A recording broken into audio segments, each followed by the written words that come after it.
What's going on YouTube? Taco Stacks here, back with another vlog. Today we're going scrapping, we're going junking, we're going to look around, we're going to try to pick up some things out of the garbage. Something we can probably sell at the flea market, something we can probably take to the scrap yard. Regardless, hopefully we come across some cool things, some neat things, some interesting things. But like always, we don't know what we're going to come across. I'm not expecting much. A lot of snow has fallen recently, and because of that, people pretty much don't want to put out bigger items. They don't want to take stuff to the curb. They don't want to have stuff on snow piles. It just becomes a hassle for everyone. Bring out a chair or something and then sinks in the snow pile. The garbage man has to dig through it and pick it out. It's kind of something I've noticed in my own regards, that people just simply don't put out things that are larger, things that are more valuable, something that might be picked up on days where there's a lot of snow. But regardless, we're still going out there because it's still fun to garbage hunt. So join me and let's go.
Something to hold on to, gotta find it first.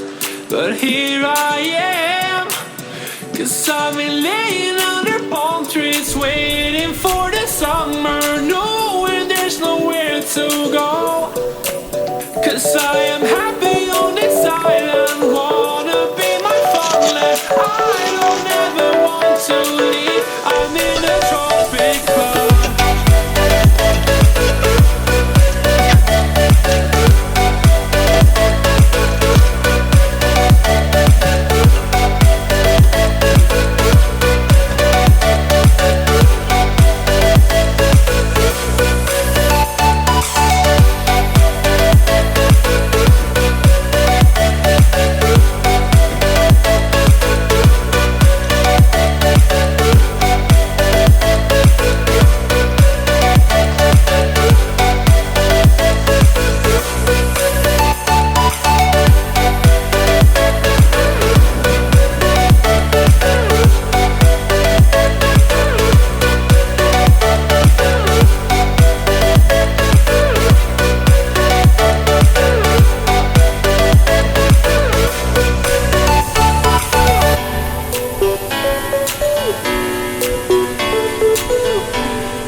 vlog for today. I came across a couple things. It's not a very long vlog, unfortunately. I think due to the snow, due to the weather, a lot of people just weren't putting things out. I did come across a couple microwaves that were already snipped, so maybe we missed out on that. Unfortunately, my Chevy van is having a lot of problems. A bit more concerning is that my right rear tail light does not work. And you can't really drive without a tail light working. I thought it was just the bulb. I replaced the bulb. That didn't fix it. I noticed this with my four-ways when I put them on. Didn't work. So I set up an appointment at the shop. Want to see what the problem is. Maybe it's a relay. Maybe it's a fuse. I'm not sure. I'll definitely be making more vlogs. I assume it's just a small problem. I'll have it fixed by the weekend. If you're new to the channel, hit the subscribe button. I will be coming out with more vlogs like this. If you like scrapping, if you like garbage hunting, if you like flea markets, auction, treasure hunting, this is the channel you want to see more videos at. I will be uploading more. As always, go out there, keep living the dream. Peace.